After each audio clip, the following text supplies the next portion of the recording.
सुना पवन सुत गढ़ पर गया हुआ रणमापुरा सुत तरगी जड़हूँ कभी खेल सिया पति राम जय जय राम मेरे प्रभु राम जय जय राम करो कल्याण राजा। परम आदरणीय उपस्थित मानस प्रेमियों भगवत चरणारविंद नमरामियों,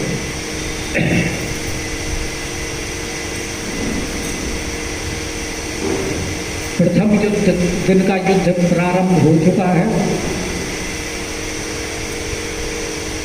और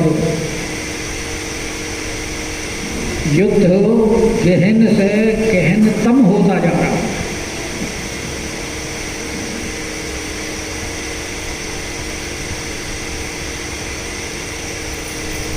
क्योंकि पहले तो वानर भालू जब लंका पर गढ़ पर चढ़ाई की तो निशाचर भागने लगे। रावण ने देखा कि मेरे निशाचर भाग रहे हैं, तो रावण बोला अच्छा अब तक खूब मलाई मारी थी और अब हमारा काम पड़ा भाग रहे हो तो पीठ दिखा के भाग रहे हो। सर्व सुखाई भोग करी नाना और समर भूमि भये बल्लभ प्राण। ऐसे काम नहीं चलेगा भाई। अगर कोई पीठ दिखा के भागेगा तो मेरे हाथों मारा जाएगा। अब तुम अपने आप सोच लो कि तुमने युद्ध करते हुए मरना है या मेरे हाथों से मरना है। मृत्यु तुम्हारी निश्चित है।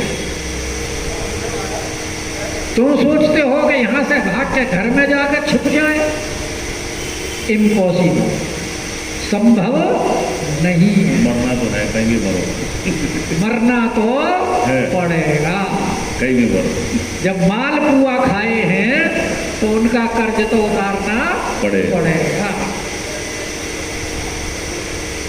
और राक्षस ने विचार किया मन में, इसके हाथ से मरेंगे तो नरक मिलेगा, इससे अच्छा तो भगवान के दूतों के हाथ से मरें। अगर हमने उनको मार दिया तो विजयश्री मिलेगी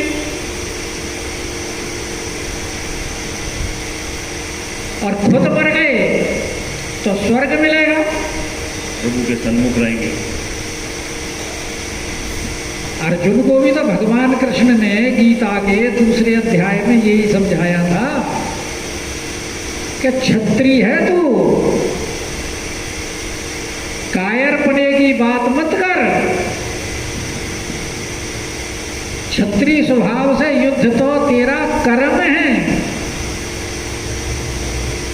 नहीं करेगा तो तुझे कायर कहेंगे और तेरी इतनी अपकीर्ति होगी कि कीर्तिमान व्यक्ति को अपनी अपकीर्ति सुनने से मृत्यु से भी ज्यादा दुख होता है।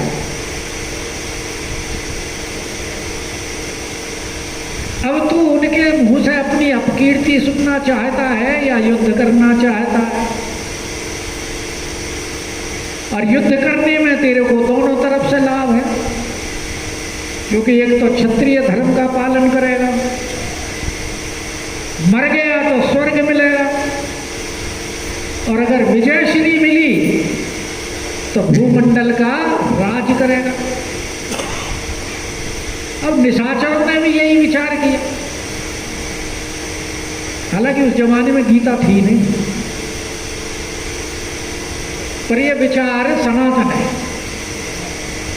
क्योंकि भगवान तो चौथे अध्याय में यही तो कहते हैं कि अर्जुन मेरे और तेरे कितने जन्म हो चुके हैं, मैं उनको जानता हूं, तू नहीं जानता। और ये ज्ञान पहले सूर्य को दिया, सूर्य से फिर होता होता होता होता बीच में लुप्त हो गया, अब मैं तुझे फिर दे रहा हूं। तो ये ज्ञान तो पहले से ही है। और अब इनको भी जब प्राणों के ऊपर संकट आया तो ज्ञान उत्पन्न हो गया, विवेक जागृत हो गया। विवेक तो सबके पास होता है, लेकिन प्रयोग करने के ऊपर है कि कौन कहां प्रयोग करता है। अब यहां उन्होंने विवेक का प्रयोग किया कि रावण के हाथ से मरने से अच्छा है वानर भालुओं के हाथ मरे, स्वर्ग की प्राप्ति होगी। और सन्मुख मरण वीर के सोवा, इसलिए उन्होंने प्राणों का लोभ छोड़ दिया। और जब प्राणों का लोभ छोड़ देता है तो व्यक्ति प्राण से फिर जुट जाता है, अपने लक्ष्य की में जुट जाता है। और निशाचरों ने भी जब प्राणों का भय समाप्त हो गया तो अब तो मरना और मारना है, तो जब उन्होंने हमला किया तो वानर भालुओं के ऊपर इतना भीषण आक्रमण किया कि भयभीत हो गए वानर भालू। भय आतुर कपि भागन लागे। पार्वती जी बोली महाराज इनके साथ तो प्रभु प्रताप था, तो ये भाग क्यों रहे हैं? तो पार्वती जी लड़ाई में ऐसे ही होता है, कभी एक पक्ष भारी कभी दूसरा पक्ष भारी, लेकिन जीतेंगे यही। जद्यपि उमा जीते हैं आगे आगे यही जीतेंगे।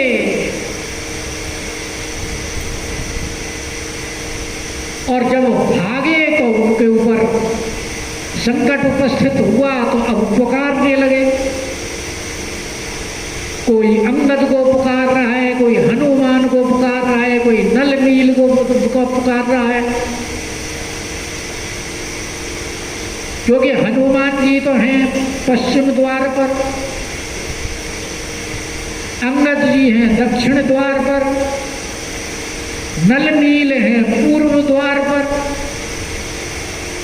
और ये जो वानर भालू जो अंदर घुसे थे ये इन्हीं तीनों द्वारों को तोड़ करके घुसे थे। और जब वापस भागने लगे तो अब अपने अपने जो सेना नायक थे उनकी पुकार करने लगे। और हनुमान जी को पश्चिम द्वार पर जो थे उन्होंने कहा अरे हमारी सेना तो विकल हो गई। निज दल विकल हनुमान, बोले अब ये जो हमारी सेना जो भाग रही है व्याकुल हो गए, क्या करना चाहिए, उपाय क्या है? बोले इसका तो उपाय ये है क्योंकि चारों द्वारों को जो मध्य में सेना होती है वो उनको रसद भेजती रहती है। जहाँ जहाँ सैनिक कम होते रहते हैं वहाँ उनकी पूर्ति करती रहती है। तो अगर हम मध्य में ही आक्रमण कर दें, क्योंकि हनुमान जी तो ज्ञानी नावक्र कन्यम, बुद्धि में बड़े तेज हैं। उन्होंने कहा अगर मध्य में आक्रमण करेंगे तो एक तो इन द्वारों के ऊपर जो कुमुक भेजी जा रही है वो बंद हो जाएगी, सप्लाई काट दो। और फिर जब हम मध्य में आक्रमण करेंगे तो मध्य को संभालेंगे या द्वारों को संभालेंगे। और लेकिन हनुमान जी के सामने कौन खड़े हुए हैं? मेघनाथ जी। हनुमान जी ने कहा कि सबसे पहले तो इन्हीं को ही जीतना जरूर है।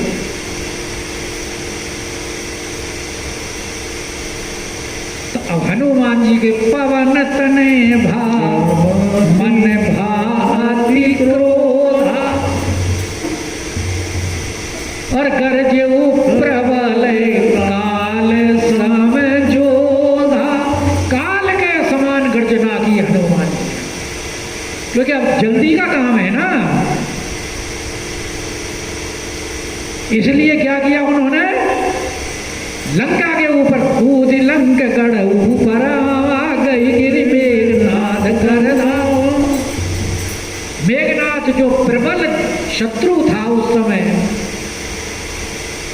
जो गढ़ नहीं टूट रहा था, बाकी तो गढ़ टूट चुके थे, तो इसको तोड़ना जरूरी था। सामने से भाग नहीं सकते थे, सामने से कैसे भागे, तो उन्होंने एक पर्वत उठाया, गही गिरी, क्योंकि पहले भी मेघनाथ से हनुमान जी का युद्ध हो चुका है लंका में, अशोक वाटिका के द्वार पर।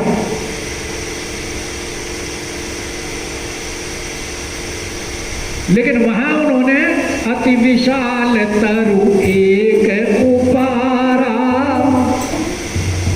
वहां वृक्ष उखाड़ा है, क्योंकि वहां इतना भीषण युद्ध नहीं हो रहा था, सामने सामने की बात थी, तो बोले वृक्ष से ही काम कर देंगे।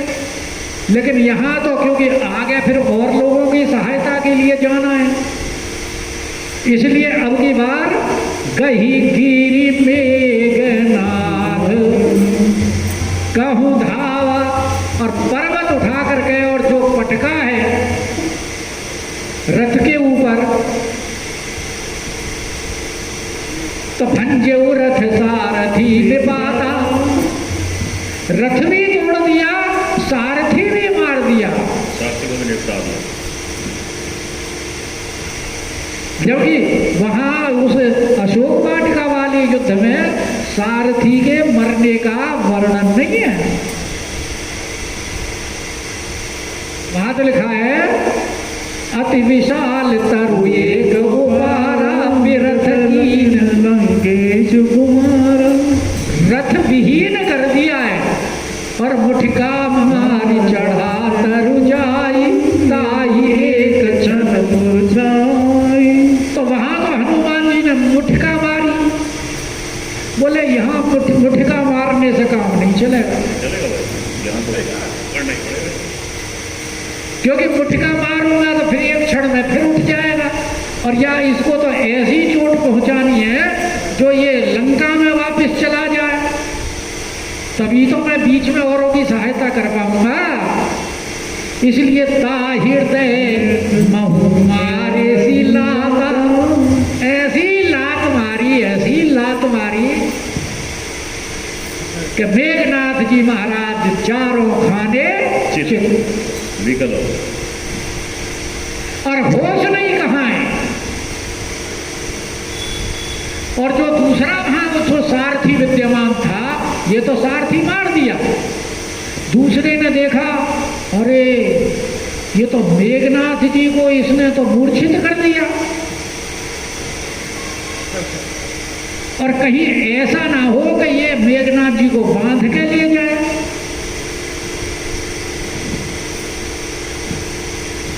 क्योंकि हनुमान जी को बांध के ले गए थे,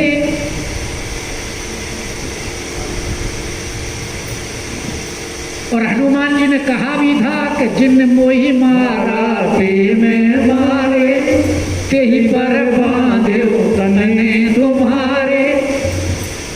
उल्हाना भी दिया था हनुमान जी ने, और कभी बदला चुकाने के लिए हनुमान जी बांध के ले चले तो जो उन्होंने किया वो याद आ गया ना। सारथी ने विचार किया, तुरंत उठने दूसरे सूत विकल ही जाना, चंदन ढाली तुरंत और ले गया लंका के भीतर। अब जब ले गया तो फिर अब द्वार बंद हो, टूट गया, जो अब तक नहीं टूट रहा अंगद सुना पवन सुत गढ़ पर गया आगे। और हनुमान जी कूद पड़े, क्योंकि अभी तो लड़ाई शुरू हो तो बाहर के परकोटे पर हो रही थी ना, और अब हनुमान जी अंदर की तरफ कूद गए, क्योंकि मध्य में जो सेना थी उसके तहस नहस करना है। क्योंकि जो किले बनाए जाते हैं उनमें कई परतें बनाई जाती हैं, बाहरी परत, मध्य परत, उससे अंदर की, उससे अंदर की। आप पहले मंदिरों में देखे तो पहला दरवाजा पार किया, फिर दूसरा पार किया, फिर वृंदावन में रंग जी के मंदिर में ही देख लो आप, जाने दूर तक जाने की जरूरत ही नहीं है। और इधर अंगद जी ने सुना, क्योंकि राक्षसों में वार्ता हो रही थी कि भाई हनुमान जी ने ऐसे ऐसा मेघनाथ को मूर्छित कर दिया और अकेले लंका के अंदर युद्ध लड़ने के लिए पहुंच गए हैं। क्योंकि अंगद सुना, सुन के ही सुनाई तो है उन्होंने कि अंगद सुना पवन सुत गढ़ पर गया, अकेले ही नहीं है लंका के अंदर, तो रन बाकुरा आओ। अंगद भी तो आखिर बाली के पुत्र हैं,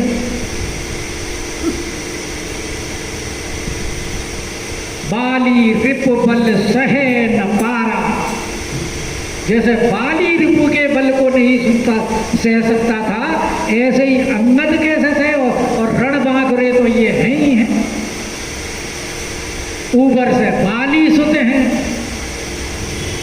तो जहां उनके सामने जो महोदर और महापार्श जो लड़ रहे थे, निवटा निवटू के उनको, और बस तरक्की चढ़े कभी और बड़ी फुर्ती से, ये भी खेल से करते हुए, क्योंकि बंदर तो वैसे भी फुर्तीले होते हैं। शाखा हाथे शाखा भर जाई, इन्हें कितनी देर लगती है उछल कूद करने में, और अंगद महाराज भी तुरंत पहुंच गए। तरक्की चढ़े खेल से करते हुए, अब तक तो एक थे, अब हो गए दो।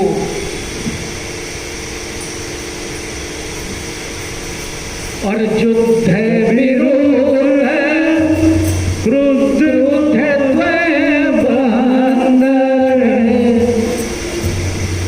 अब दोनों के अंदर जोश तो था ही और क्रोध भी था। और जब क्रोध में आदमी होता है, देखो क्रोध की, वैसे तो क्रोध पतन का कारण होता है, मति भ्रम भी हो जाती है, क्योंकि क्रोध में बुद्धि का नाश होता है।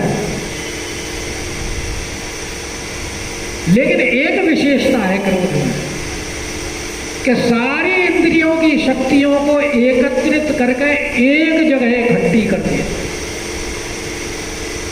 और फिर पूरी ताकत से वो आक्रमण करता है जब क्रोध में आदमी होता है।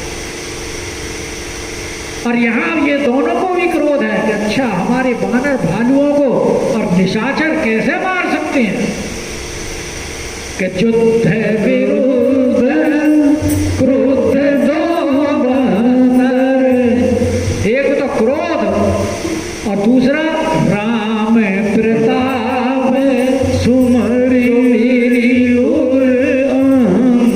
राम प्रताप का हृदय के अंदर स्मरण किया उन्होंने, क्योंकि राम प्रताप से कार्य अब तक सब होते चले आ रहे हैं। समुद्र लंघन हुआ राम प्रताप से, समुद्र में पत्थर तैरे राम प्रताप से, पुल का निर्माण हुआ राम प्रताप से, सारे काम अभी तक अंगद जी ने जो वहाँ पैर जमा करके और सबका मान मर्दन किया राम प्रताप, तो राम प्रताप का स्मरण किया उन्होंने, क्योंकि बिना राम प्रताप के कुछ होने वाला नहीं। कि राम है प्रताप सुमेरी और अंतःकरण में सुमरण होना चाहिए, हमारी तरह नहीं राम राम राम राम राम और सोच रहे हैं घर में पता नहीं वहाँ ताला बंद करके आए हैं कि नहीं आए, पीछे से कोई हमारा माल पानी तो ना निकाल ले। खाना खाने का समय हो रहा है। हाँ, सुबह सुबह जल्दी काम निपटा करके राम राम राम। अरे दूध तो मैंने चूल्हे पर रख दिया था, उफन ना जाएगा। मोटर का बटन बंद किया नहीं है तो ऐसा ऊपर से नहीं, राम है प्रताप सुमीरी उरे अंत, अरे रावण भवन चढ़े दो भाई। दोनों के दोनों रावण के भवन के ऊपर चढ़ गए, बीच में पहुंच गए थे ना। और करही कौशलाधीश दुहाई, और रामचंद्र जी की जय जयकार। क्योंकि जब से वो यहाँ लंकापुरी में आए हैं तब से राम जी के जयकारे ही लगवा रहे हैं। जब समुद्र पार करके आए तो कोई निशाचर मिल जाता था तो नाक कान काट के बोल राम जी की जय। और यहाँ भी अभी लड़ते गए तो राम जी के जय जयकार बोलते हुए चले जा रहे हैं। अंगद जी महाराज ने भी राम जी का जय जयकार करवाया। तो ये परंपरा बन गई है राम जी के जय जयकार करने की। और फिर भाई राम जी की सेना है तो राम जी की जय जयकार करेगी करेगी। तो कर रही कौशलाधीश, और दुहाई दे दे करके कह रहे हैं कि अंगद हनुमान जी से कह रहे हैं, देख हनुमान जी मैं ये काम करूंगा, राम जी की दुहाई ना करूं तो फिर कहना। और हनुमान जी अंगद को कहे दुहाई दे दे के काम कर रहे हैं, और जो कह रहे हैं वो कर रहे हैं कि कर रही कौशलाधीश, कर भी रहे कर रही, और करत सहित रही भवन डाल। और जहां वो लंके के ऊपर चढ़ गए, महल के ऊपर, कि रावण भवन चढ़े दो भाई, तो वहां भवन के ऊपर जो कंगूरे बने हुए थे, जो कलश लगे हुए थे, उन कलशों को तोड़ तोड़ करके फेंकने लगे। और ऐसा उत्पात मचाया दोनों कि रावण भी घबरा गया। देखे निशाचर पति भय पाऊं, डर गया रावण भी मन में। और रावण को डरा डरा रावण की जो महल की रानियां हैं वो भी डर रही हैं कि नारी वृंद कर पीठ ही छाती, छाती पीट पीट करके कह रही हैं, अब दुई कपी आए उत्पाती। अब तो ये दोनों उत्पाती कपी आ गई। पहले तो एक ही आया था, दो आ गए। पहले एक आया था,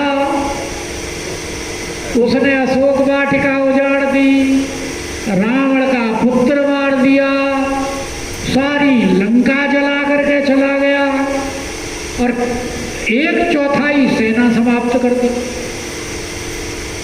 दूसरा आया, दूसरे ने आते ही रावण का पुत्र मार दिया, लेकिन उसने नगर में उत्पात नहीं किया। लेकिन जो उसने पराक्रम दिखाया, अपना पैर जमा करके, वो सारे तब से विचार कर रहे हैं, भाई डरे हुए हैं तब से। इसलिए अब करे नारी वृंद कर पीठ, छाती पीट पीट के कह रहे हैं कि जब तो एक एक आए थे तब इतना ऊधम मचा करके चले गए, और अब तो दोनों इकट्ठे ही आ गए। अब दुई कपी आए उत्पाती, तो कपी लीला करी नहीं डराई। और दोनों के दोनों वहां उन राक्षसियों को डरा रहे हैं, क्योंकि मार तो नहीं सकते, क्योंकि स्त्रियों को मारना हमारे शास्त्रों में निषेध है। तो इसलिए डरा रहे हैं, क्योंकि जैसे जानकी जी को डराती थी और हनुमान जी देख करके आई थी, कि सीत ही त्रास दिखावे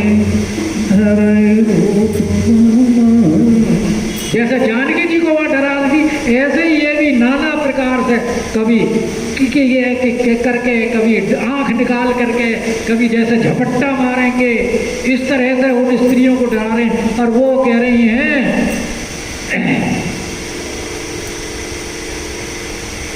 कि कपिलीला करती नहीं डरावे रामचंद्र कर सुजस सुना। और उनको भगवान राघवेंद्र सरकार का सुयश सुना रहे हैं, क्योंकि निशाचर हैं, अपने मुंह से तो भगवान का नाम लेंगे नहीं। तो अंगद हनुमान ने सोचा कि इनके कान में हम ही राम का नाम डाल दें, उद्धार हो जाएगा। क्योंकि भगवान का नाम लेने से भी उद्धार है और सुनने से भी उद्धार है। तो उनको भगवान का यश सुना रहे हैं, और भगवान का यश सुनाने में तो प्रवीण है। रामचंद्र गुण पर नहीं लागे। लेकिन जानकी जी का तो दुख दूर हो गया था, इनका तो दुख और बढ़ गया, क्योंकि नारी वृंद कर पीट ही छाती। बोले अब हमें बचाने वाला कौन है? जो भी बचाने वाले थे, जब हनुमान जी ने लंका जलाई तब तो बचाने वाले आसपास थे, अब तो कोई बचाने वाला भी नहीं है, सारे युद्ध में गए हुए हैं। अब पता नहीं मरे हैं जिंदे हैं, तो अब तो यहाँ बचाने वाला भी कोई नहीं है। इसलिए पुनि कर गई कंचन के खंभा, उनको रामचंद्र जी का यश सुना रहे। और उसके बाद जो वहाँ कंचन के जो खंभ लगे हुए थे, छतों को टिकाने के लिए जो पिलर खड़े किए जाते हैं, तो रावण की लंका में तो सोने के पिलर थे, उन पिलरों को उन्होंने उखाड़ दिया और करे की कहे नहीं करिए उत्पात रंबा। और अब दोनों ने उत्पात करना शुरू कर दिया। क्या उत्पात किया? गरजी परे गर्जना करके जो सेना थी शत्रुओं की, रावण की, उस सेना के बीच के अंदर कूद पड़े और लागे मर दे और अपने भुजाओं के बल से उनका मर्दन करना शुरू कर दिया। का हुई लात चपेटनी के, किसी को लात मारते हैं, किसी के थप्पड़ मारते हैं, और फिर कहते हैं कि अच्छा तुमने राम जी का भजन नहीं किया था ना, तो उसे ना भजन ना करने का तुम अब फल प्राप्त करो। ये दंड लो कि भजहु न राम